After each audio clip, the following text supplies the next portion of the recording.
శాసన మండలి చైర్మన్ శ్రీ సుఖేందర్ రెడ్డి గారిని, గుత్తా సుఖేందర్ రెడ్డి గారిని తమ అమూల్యమైనటువంటి సందేశాన్ని అందించవలసిందిగా ప్రార్థన. కీర్తిశేషులు మాజీ శాసనసభాపతి పెద్దలు శ్రీపాదరావు గారి 87వ జయంతి సందర్భంగా సభాధ్యక్షులు, శాసనసభ వ్యవహారాల మంత్రివర్యులు,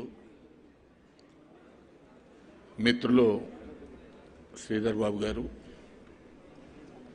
ఈ కార్యక్రమానికి ముఖ్య అతిథి గౌరవ ముఖ్యమంత్రి వర్యులు శ్రీ రేవంత్ రెడ్డి గారు,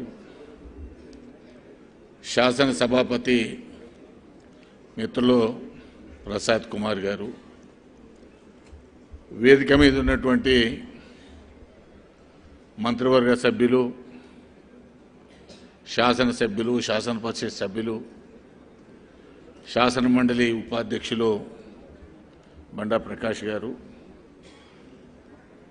87వ జయంతి ఉత్సవాల సందర్భంగా హాజరైనటువంటి ప్రతి ఒక్కరికి పేరు పేరున హృదయపూర్వక నమస్కారాలు. శ్రీపాదరావు గారి వారి జీవితాన్ని,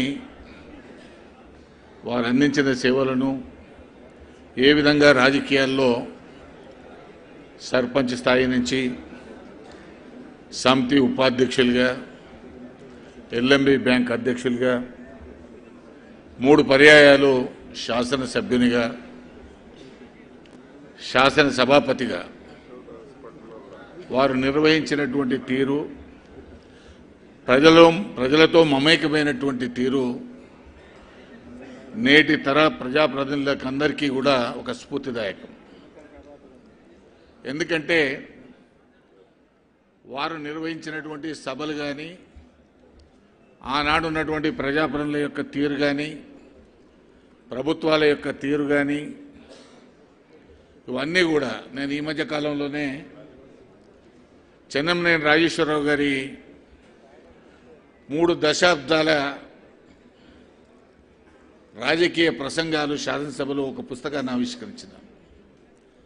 ఆ పుస్తకాలు చదువుతున్నప్పుడు చూస్తే నేను గౌరవ ముఖ్యమంత్రి గారికి, శాసనసభాపతికి కోరుతా ఉన్నాను, వారి పుస్తకాలను ప్రతి ఒక్క శాసనసభ్యునికి కానీ, శాసన పరిషత్ సభ్యునికి కానీ మనం అందజేసి, గతంలో ఏ విధంగా శాసనసభలో, శాసన మండలిలో చర్చలు జరిగినాయి, సభాపతుల యొక్క తీరును వాళ్ళు ఏ విధంగా ఉన్నతమైనటువంటి స్థానాల్లో ఉంచినారు, ప్రభుత్వం కూడా ఏ విధంగా సహకరించింది, ప్రజా సమస్యలను మరి శాసనసభల్లో ఏ విధంగా ప్రభుత్వాల దృష్టికి తీసుకొచ్చినారు, వాటిని ఏ విధంగా పరిష్కరించినారనేటువంటి విషయాన్ని నేటి తరం ప్రజాప్రతినిధులకు కానీ, ప్రజలకు కానీ చెప్పాల్సినటువంటి అవసరం ఉంది.